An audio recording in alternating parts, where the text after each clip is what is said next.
4 y vamos a hablar sobre qué son los métodos instrumentales. Los métodos instrumentales son un conjunto de técnicas que se utilizan para medir las propiedades físicas, químicas de los analitos. En este caso vamos a clasificarla en tres principales, que son la espectroscopía, cromatografía y electroquímica.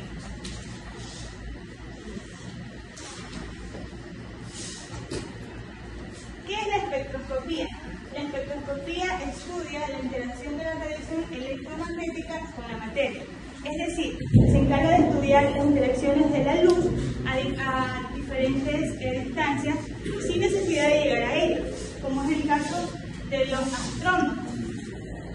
También se haría en el campo de la medicina, en la química, en la biología y en la astrología.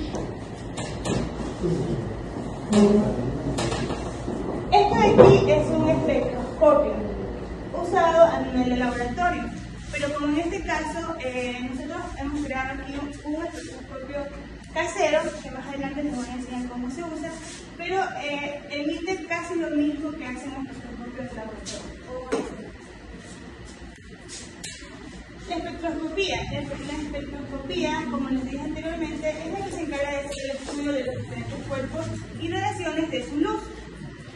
Por medio de estas vemos las ondas que emiten los diferentes rayos de diferentes luces.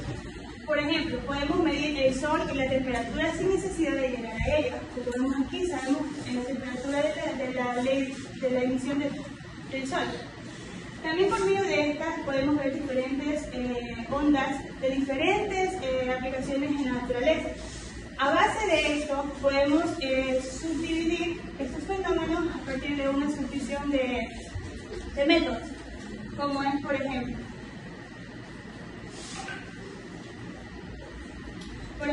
la emisión térmica. Podemos ver la reducción de nuestra temperatura sin necesidad de que alguien nos toque.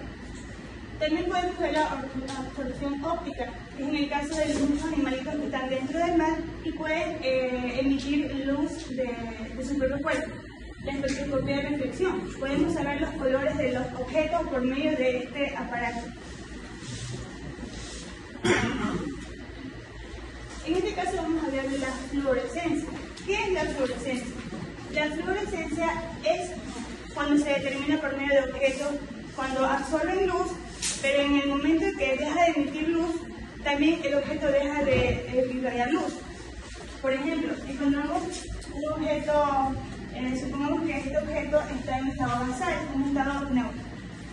Conforme la luz llega a este objeto, absorbe los fotones y entra en un estado de excitación y eso impide que haga luz, como vemos aquí. Muchas veces nos hemos visto cuando llega la luz a ciertos tampones de blusas o algún material fluorescente, vamos a ver esta luz. Pero apenas se apague esa luz que está irradiando, va a volver a su estado basal. El espectro electromagnético. Se trata de que la longitud de ondas y la energía de ondas. Entre mayor sea su longitud, menor va a ser su energía. Por ejemplo, esta luz visible que vemos aquí es la luz que nuestros ojos pueden apreciar, pero a partir de estas longitudes de ondas ya no podemos ver las luces. En este caso es la luz ultrarroja y la luz ultravioleta. Entre menor podamos ver la luz, mayor va a ser su temperatura. Estas luces, colores que vemos aquí, son los que tienen mayor energía. Por ejemplo, esta luz es invisible, la podemos ver, por ejemplo, podemos conseguir un prisma o algún otro instrumento parecido, pero es más fácil conseguir esto que nos da la misma ilusión. No sé si se pueda ¿pueden ver esta luz que está aquí? ¡Wow! Es las luces del arcoíris, por lo general.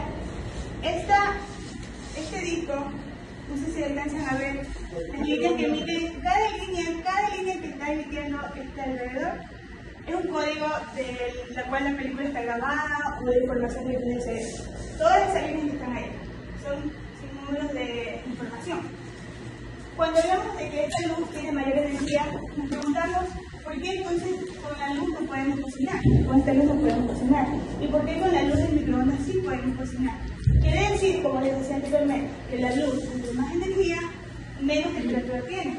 Y cuando hablamos de la luz no visible, tiene una mayor temperatura. En el caso del microondas, hablamos de cuando el hidrógeno comparte sus átomos entre sí, se golpean y le transmite energía a sus otros átomos, y eso permite que la luz pueda cocinar los alimentos. La fosforescencia. A diferencia de lo que es la fluorescencia, la fosforescencia nos damos cuenta que la podemos encontrar en diferentes pinturas, objetos, animales, y en este caso también se puede relacionar en medio de la medicina. Cuando hablamos de la fosforescencia, hablamos de que el electrón está excitado. Por ejemplo, la luz emite en un objeto. La luz emite en un cierto objeto. Ese objeto va a retener toda la luz que yo le estoy emitiendo a este objeto, lo va a retener. Cuando yo apago la luz, supongamos que este sea un objeto fosforescente, va a seguir irradiando luz a pesar de que la luz principal haya dejado de funcionar. Esto es lo que lo diferencia entre la fosforescencia y la fluorescencia. Esto puede durar entre minutos hasta horas. En el estado de la microscopía de dispersión, hablamos de que la luz monocromática a este objeto lo va a retener. Cuando yo apago la luz, supongamos que este sea un objeto fosforescente, va a seguir irradiando luz a pesar de que la luz principal haya dejado de funcionar. Esto es lo que lo diferencia entre la fosforescencia y la fluorescencia. Esto puede durar entre minutos hasta horas.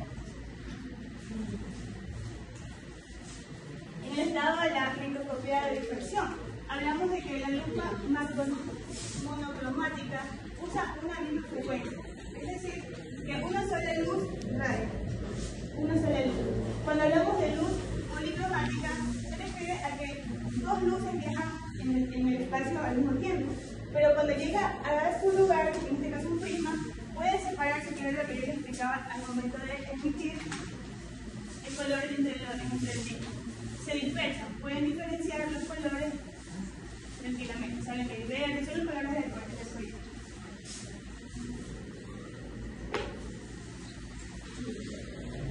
Como les explico anteriormente, la luz visible es la que podemos ver y la luz visible es la que no podemos ver. Donde está el microondas, las ondas de radio.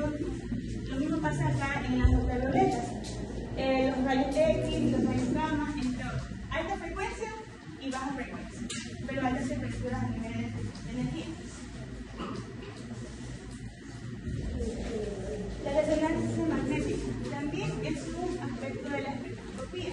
Esta también puede usarse en lo que es la medicina y es muy usada en lo que es para detectar diferentes enfermedades. No sé si alguna vez has visto cuando una personita entra por un túnel y esta parte de los lados son campos magnéticos, donde dice que sus protones y electrones se alinean, dejando así en evidencia cuando podemos encontrar algún tipo de tumor, enfermedad o patología. Estos rayos X traspasan las células, tejidos, todo y dejan sobre el hueso. Es ahí donde podemos ver diferentes y cosas así en el plano. Aquí vamos a hablar de unos aspectos que se usan en la espectrofotometría. Esto es un aparato que se usa a nivel de laboratorio. Los rayos UV o rayos ultravioleta trabajan con lo que es la transmitancia y la absorbancia. En este caso vamos a ver, si se dan cuenta, emite una luz. Yo les pregunto cuál de estos tres tiene mayor concentración, ¿cuál me van a decir? El de medio tiene mayor concentración, el primero. Ya. Entre más concentración absorbe más luz y emite menos luz, como se dan cuenta. Esta tiene menos concentración, absorbe más luz y transmite más luz. Lo mismo en este caso de acá. Esto se llama absorbancia, cuando absorbe la luz, y tramitarse cuando la transmite. Como se dan cuenta, esto se utiliza a nivel de laboratorio para ver las concentraciones de los productos. En este caso podemos ver a simple vista cuál tiene mayor concentración con nosotros. Pero esto es lo que prácticamente usan los rayos UV. La espectroscopía de infrarrojo. Como yo les hablaba anteriormente, esto también es muy versátil y de mayor aplicación. Casi se utiliza en muchos campos. Dicen que la luz infrarroja no destruye las muestras, las mantiene tal como las se obtiene. En el caso de la luz ultravioleta o luz azul, sí es destructiva. Entonces, la luz infrarroja es la más utilizada en el campo de la espectroscopía.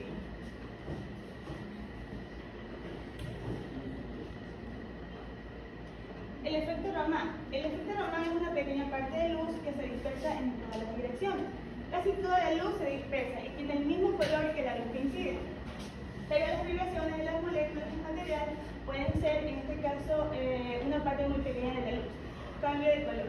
Por ejemplo, no les puedo emitir un láser, pero en el caso de emitir un láser, no sé si se han dado cuenta, cuando ustedes emiten un láser, señala justamente al color, al punto señalado, y lo que emite alrededor es el color del láser. Es lo que prácticamente hace el efecto Raman. Como vemos aquí, este es un aparato donde dice que absorbe la luz de la muestra y luego la emite, y así pueden darse cuenta de muchos compuestos orgánicos, inorgánicos, saber la composición química de los objetos, y esta es una de las más utilizadas dentro de la espectroscopía, ya que no destruye la muestra y no se necesita un estado en sí de la materia. Puede estar sólido, químico, gaseoso, como desee. Es la más utilizada, pero es un poco cara. Bueno, buenas tardes con todas. Yo les voy a hablar sobre la electroquímica. La electroquímica es una ciencia que estudia lo que es la energía eléctrica y la energía química. Esto de aquí prácticamente estudia la transformación de energía eléctrica a energía química y viceversa, de energía química a energía eléctrica. Por ejemplo, aquí tenemos dos ejemplos de la energía eléctrica, pues que es todo lo que conlleva la electricidad. Otro también son los electrodomésticos, los desfibriladores eléctricos. Y en la energía química pues tenemos lo que son las pilas, y uno que me llama mucho la atención, que es la fotosíntesis, la cual se encarga de lo que es la transformación de la luz solar en CO2 y el agua en glucosa y oxígeno. Principios electroquímicos. Toda sustancia que está disuelta en agua se la conoce como ionización. Ahora, ¿qué son los iones? Los iones son átomos o grupos de átomos el cual poseen cargas eléctricas. Por ejemplo, en los aniones, cuando hay una sustancia química, en este caso el cloro, pues gana electrones, a esta se le denomina que va a tener carga negativa. Y en los cationes, cuando contiene una sustancia química y pierde electrones, a esta se le denomina que va a estar cargado positivamente. Los electrolitos. Los electrolitos, pues de estos electrolitos existen tres tipos de electrolitos, que son electrolitos fuertes, electrolitos débiles y no electrolitos. Dentro de los electrolitos fuertes existen bases fuertes, ácidos fuertes y los que son las sales. En este caso, pues el cloruro de sodio es uno de los más conocidos en los que son electrolitos fuertes. Y estos de aquí se disuelven al 100%. En cambio, los electrolitos débiles tienden a disolverse parcialmente, es decir, de un 1% al 10%. Y uno de los más conocidos es el amoníaco. En los no electrolitos están los azúcares, los gases como el helio, los carbohidratos, lípidos y demás. Ahora, los procesos electroquímicos son reacciones de redes. Esto de aquí nos indica que transfiere lo que son los electrodos de una sustancia a otra, el cual se desglosa a oxidación y reducción. Hay que tener en cuenta pues, que esto de aquí van como que de la mano. ¿A qué me refiero con esto? Por ejemplo, la oxidación nos dice que es un agente de la reducción. ¿Por qué? Porque al oxidar se reduce otra especie y aumenta el número de oxidación. Y así mismo acá. Esta reducción es un agente de la oxidación. ¿Por qué? Porque al reducirse se oxida otra especie y disminuye su número de oxidación. Ya. Hay que tomar en cuenta también porque al momento de realizar ciertos ejercicios tenemos que tomar en cuenta las celdas. Celdas electrolíticas. Hay celdas electrolíticas y celdas galvánicas. Las celdas electrolíticas nos dice que necesita una fuente externa de energía eléctrica para funcionar. Dice que la reacción absorbe energía y el ánodo es positivo y el cátodo es negativo. Mientras que en las celdas galvánicas su reacción genera energía eléctrica, produce una reacción y como consecuencia se libera electrones. Siendo una diferencia de potencial, la reacción desprende energía, ánodo positivo y ánodo negativo y cátodo positivo. Pues aquí nos está diciendo que las celdas eléctricas pues va directamente con la electricidad. Tenemos ánodo positivo y cátodo negativo, mientras que las celdas galvánicas pues tienen que tener un puente salino, ya sea un puente salino de bases o de ácidos. Ya, los potenciómetros.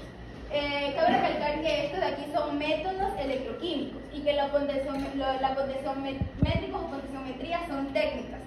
El objetivo de esta técnica es la medición con la finalidad de llevar a cabo ciertos compuestos a través de los potenciales. Tenemos electrodo de referencia y electrodos indicador, donde el electrodo de referencia nos dice que debemos el analito debe de ser exacto, por decirlo así, y este material que está aquí debe de ser muy resistente y fácil de manejar, mientras que el electrodo indicador varía dependiendo la concentración del analito. Dentro de estos electrodos de indicador tenemos los electrodos indicador metálicos y los electrodos indicador de membrana. Ya, colorimetría. La colorimetría es una técnica de la electroquímica, el cual nos ayuda para obtener la electrólisis.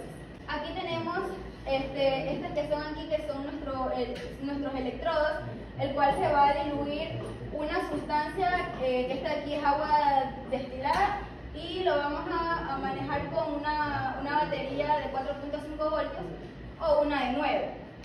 También vamos a utilizar un amperímetro, el cual vamos a ver la energía que circula dentro de ella. Conectamos el ánodo dentro en la batería y también vamos a colocar lo que es el electrodo de carbono.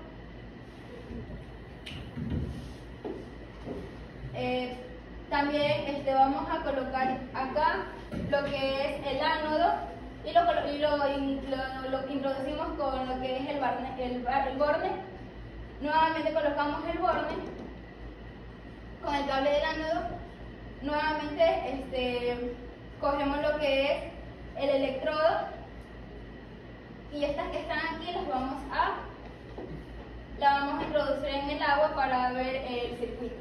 Aquí podemos ver que el mini amperímetro se conserva en cero. ¿Por qué? Porque el agua es muy mala conductora de la electricidad.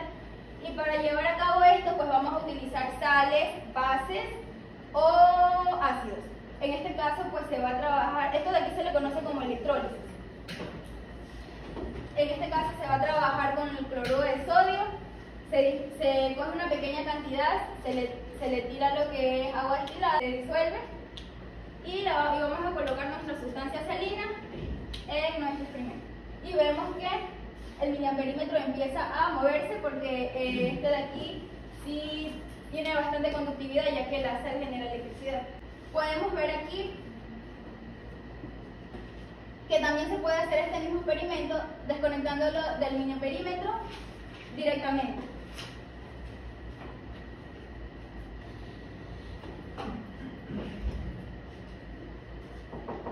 Por esta parte de acá tenemos lo que son el ánodo y por la parte de acá lo que son los cátodos. Este de aquí, el ánodo ha desprendido hidrógeno, el cual de acá pasa hacia acá, por eso es que como que, o sea, se rompió. Entonces, el ánodo pasó acá a ser positivo, negativo, y el cloro que se desprendió del cátodo se fue hacia el ánodo. Vemos aquí el agua, el agua del alimento. Bueno, aquí, este aparato nos genera las cargas mucho más rápido, donde vemos que el cloro, pues, como les dije hace un momento, no desprende las moléculas, mientras que los cátodos sí desprende sus moléculas. Ya la electroforesis es muy utilizado en lo que son los laboratorios, para separar los que son proteínas, ADN y ARN. En este caso, pues esto que está aquí, está hecho de agarosa, que las agarosas son proteínas, como le dije, pues que se encarga de separar los ADN y los ARN. Esta es una cajita que está así. Digamos que aquí tiene cargas negativas y acá tienen cargas positivas. Las partículas más pequeñas se van a mover mucho más rápido que las partículas más grandes, es decir, que las más pequeñas van a buscar lo que es las cargas positivas. Y una vez pues obtenido esto, se va a utilizar una regla que es para la medición de la electroforesis. Ahora le voy a explicar un ejercicio que dice: una corriente consta de 0.800 amperes, se utiliza para depositar cobre en el cátodo y oxígeno en el ánodo, en una celda electrolítica.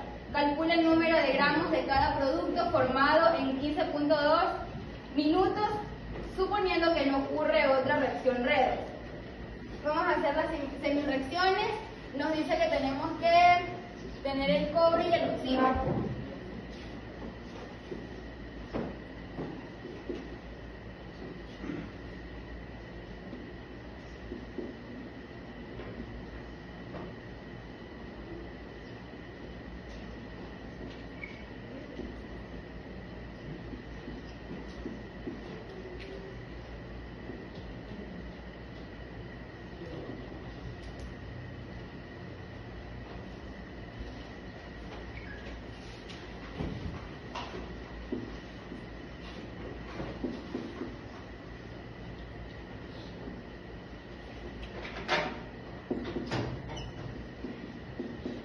Bueno, aquí tenemos las reacciones, que nos dice que por cada átomo de cobre recibimos 2 electrones, el cual de este cobre vamos a obtener lo que es cobre sólido. Y acá donde tenemos el oxígeno, como le dije, por cada átomo recibimos dos electrones. Como aquí son 2, ya recibimos 4. Entonces, aquí lo que vamos a tener son 4 electrones de oxígeno gaseoso más 4 protones. Nos dice el ejercicio que tenemos que verificar la carga de corriente constante. Y para calcular eso, tenemos esta fórmula que está aquí, el cual, si la aplicamos, la I son los amperes, o sea, esto. Es decir, que tenemos 0.800 amperes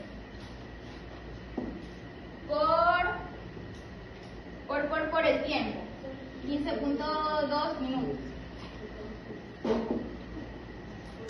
Pero nosotros queremos esto de aquí en segundos, no en minutos. Entonces aquí lo que vamos a hacer es una conversión, donde lo vamos a multiplicar por los 60 segundos por minuto. Entonces, ¿me ayudan con su calculadora? Entonces aquí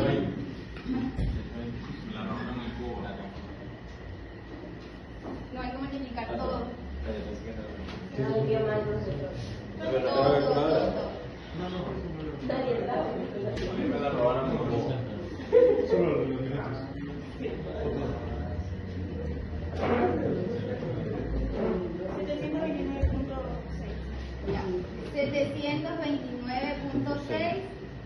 Eliminamos minutos con minutos y nos quedan peres y segundos.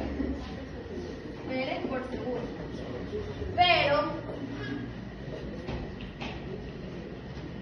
Pero es lo mismo que nosotros digamos que es 729,6 cobre, porque coulomb es 1 amperes por 1 segundo equivale a 1 cobre. Entonces, una vez que ya obtenemos lo que es la carga, vamos a calcular el número de gramos de cada producto formado. Para esto, vamos a utilizar la fórmula que está aquí, que nos dice que el número de analito es igual a la carga dividido por el número de electrones de Faraday. Tenemos la carga, que son 729,6 coulombs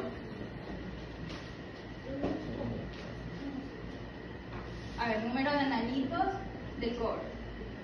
Vamos a trabajar con esto. Del cobre.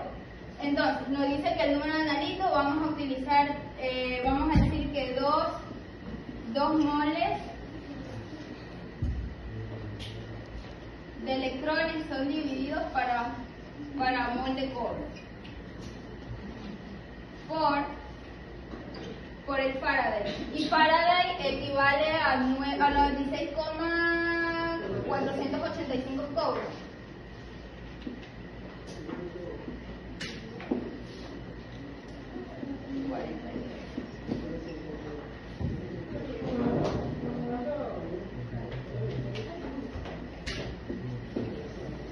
Entonces, aplicando esto en la calculadora, aplicando esto en la calculadora es 3,78 por 10 a la menos 3 mol, 10. Simplificamos mol de electrones con mol de electrones, coulomb con coulomb, y nos queda 3,781 por 10 a la menos 3 mol de cobre. Y el mismo procedimiento vamos a hacer con el oxígeno. El número de oxígeno es igual a la carga por el número de electrones de Faraday. Esto quiere decir que nos queda 729,6 coulombs. El número de electrones nos dice que son 4 electrones, 4 mol de electrones dividido para mol de oxígeno, multiplicado por el Faraday, que son 96,485 coulombs. Al realizar esta operación, nos va a quedar 1,890. Asimismo, simplificamos mol de electrones con mol de electrones, coulomb con coulomb, y nos queda mol de oxígeno. Ya, ahora con estas cantidades que están aquí,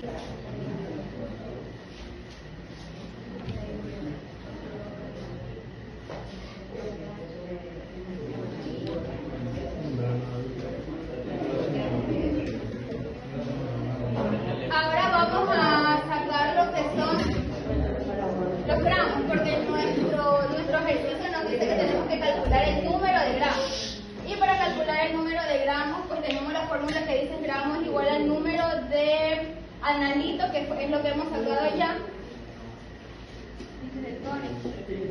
Ya, por el uso molecular. Entonces, aquí lo que vamos a hacer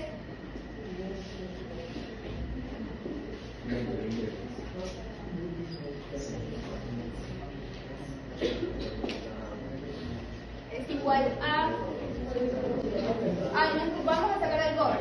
Entonces 3,1 por 10 a la menos 3 mol de cobre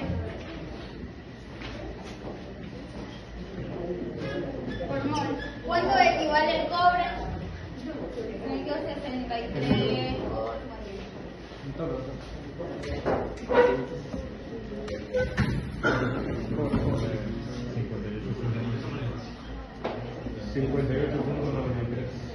el cobre. El cobre. Punto 54. El cobre. Está bien, 63,54.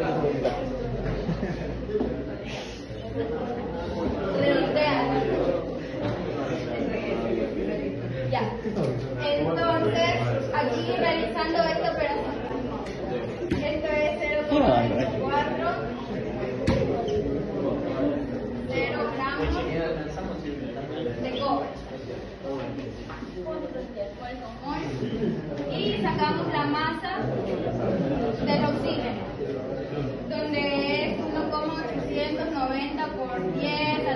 3 mol. Esto es igual. El oxígeno equivale a 16, pero 16 por 2, 32. 32 por mol. El cual el resultado es 0,005 gramos de oxígeno. Significamos mol con mol, nos queda gramos. Gravimétricos, hablando directamente en trigonometría, calcular el peso, la cantidad del analito en una muestra. ¿Cómo se calcula eso? Con la fórmula que es, viene siendo peso del analito, va a ser igual al peso del precipitado por el factor gravimétrico. Ya, pero si esta fórmula la quiero llevar a un porcentaje, va a ser igual, porcentaje de analito, va a ser igual al peso precipitado por el factor gravimétrico sobre el peso de la muestra por 100. Entonces, yo tengo un ejemplo de que si yo tengo un cloruro de plata y lo quiero reportar a un cloruro, se resuelve de la siguiente manera, pero ya tengo que utilizar los factores estequiométricos, que viene siendo como otra fórmula, que viene siendo factor gravimétrico, va a ser igual al factor estequiométrico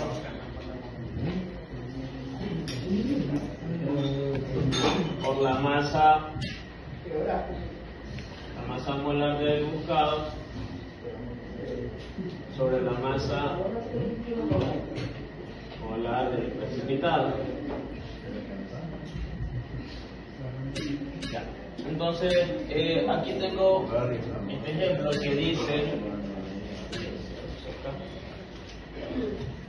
dice una muestra de 0.6025 gramos de una sal de cloruro se disolvió en agua y el cloruro se precipitó, adicionando un exceso de nitrato de plata.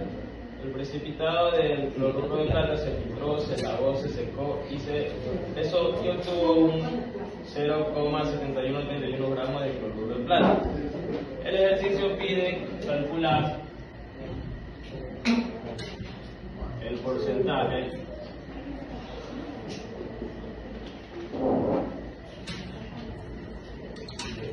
plata.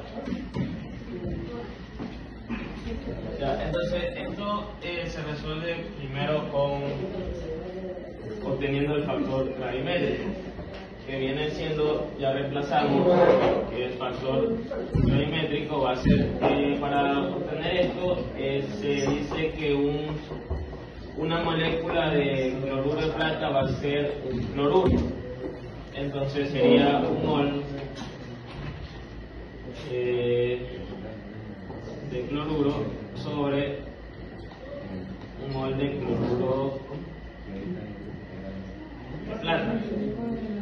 Siguiendo esta fórmula por la masa molar, en este caso sería el cloruro, que es 35.5 gramos mol de cloruro, y la masa molar del cloruro de plata es 143.32 gramos de mol de cloruro de plata. Por allá. No sé. Aquí está. Prácticamente no había idea aquí. 0.248. Entonces, esto viene siendo gramos. Ya, pero el ejercicio nos dice calcular el porcentaje del cloruro de plata, que ahí viene esta fórmula, donde el porcentaje del cloruro, en este caso, el peso del precipitado es, como dice el enunciado, se precipitó, se entró, se lavó, se secó y se obtuvo 0.7131. Por el factor sabimétrico, que es este, viene siendo 0,24 gramos sobre el peso de la muestra, que aquí no está en el ejercicio. Es 0.6025 por 100.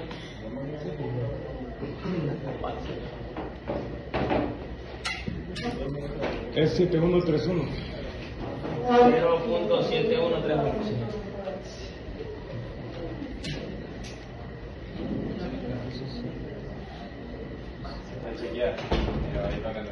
La borra aquí.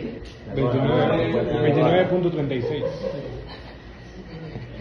9.36%, y ese sería el porcentaje de cloruro de plata que pide el ejercicio de la muestra.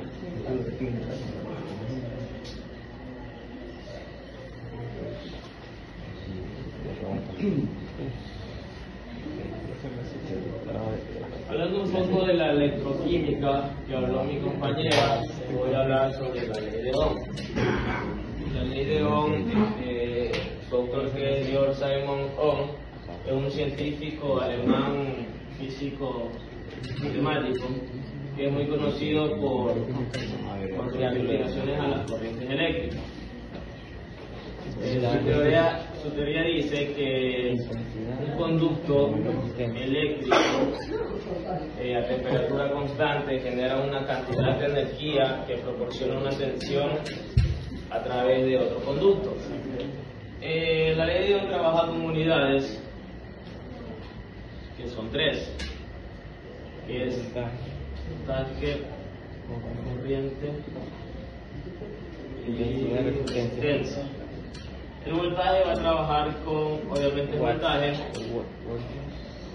y su unidad, que es la V. La corriente, que va a trabajar con amperios, su símbolo sería el A. Y la resistencia, que trabaja con su símbolo, que se conoce como ohm. Entonces, con esas tres unidades trabaja lo que es la ley de Ohm. Por ejemplo, yo tengo un circuito eléctrico que tengo positivo y tengo negativo. En este caso tengo 10 en voltaje y tengo en resistencia, que es Ohm, con su símbolo. Entonces se sabe que es resistencia. Pero corriente no tengo, entonces como la corriente va del positivo al negativo, con este ejercicio básico nos pide despejar con lo que es su fórmula. En este caso, como no tengo corriente, tendría que ser corriente va a ser igual a voltaje sobre resistencia. Siguiendo el ejercicio, en voltaje tengo 10 y en resistencia tengo 8. Si no me equivoco, da 1.25. Esta es la corriente que se trabaja con amperios. Ya. En este caso suele trabajar la ley de Ohm con lo que es la potencia. La potencia es voltaje por resistencia. Por ejemplo, tengo otro conducto eléctrico que trabaja con 12 voltios. Tengo una corriente de...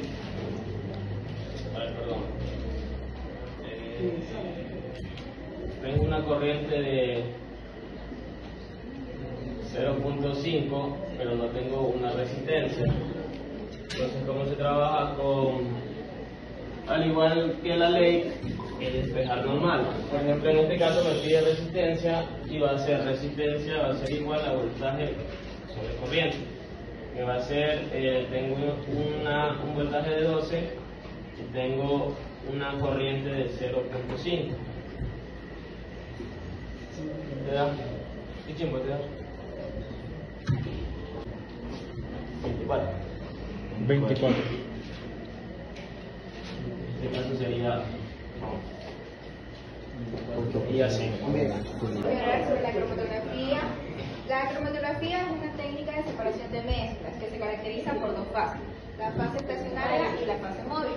La fase estacionaria es la que permanece en posición fija y la fase móvil es la que se desplaza a través del sistema. La siguiente es una clasificación de la cromatografía. La cromatografía líquida es una técnica que nos permite separar las moléculas de una muestra y la cual se diluye en un disolvente llamado fase móvil. La cromatografía de gases es una técnica que nos permite determinar los componentes de una muestra y la cromatografía de fluidos supercríticos es una técnica en la cual se utiliza dióxido de carbono y se la lleva a una cierta presión y cierta temperatura, la cual da como resultado un fluido supercrítico. En la clasificación tenemos de permeación de gel, de intercambio iónico, de reparto, de afinidad y de líquidos de alta resolución. Y tenemos la cromatografía en columna abierta, la cromatografía en columna cerrada y la cromatografía en papel. Listo, gracias. Ya, este de aquí es el metanol. Desde el alcohol etílico, el antiséptico y el metanol. Como se dan cuenta, su luz roja es mucho más visible que en el caso del alcohol antiséptico. Asimismo, por medio del espectroscopio podríamos ver el código de barra de sus colores. ¡Pum! Ahí se ven los colores, eso queremos ver. Se quedará toda la tarde, chacho. Se derrite esta vaina. Se derritiendo. Ahí se ve. Y así lo ven. Ya, vamos a ver, vamos a tratar de al menos ver los colores que emiten aquí en este disco. Disco caliente. ¿Pueden ver qué colores son los que más emiten? Claro. ¿Pueden ver? ¿Sí lo ven? Sí se ve, sí se verá, sí se ve. Un libro de inglés, mira, ese me servía. Esa es la luz de en el caso de mi teléfono. Si pude hacer el estudio, vemos los diferentes códigos de luz que pueden emitir. No todas las luces tienen el mismo patrón de color. Eso varía dependiendo del tipo de luz.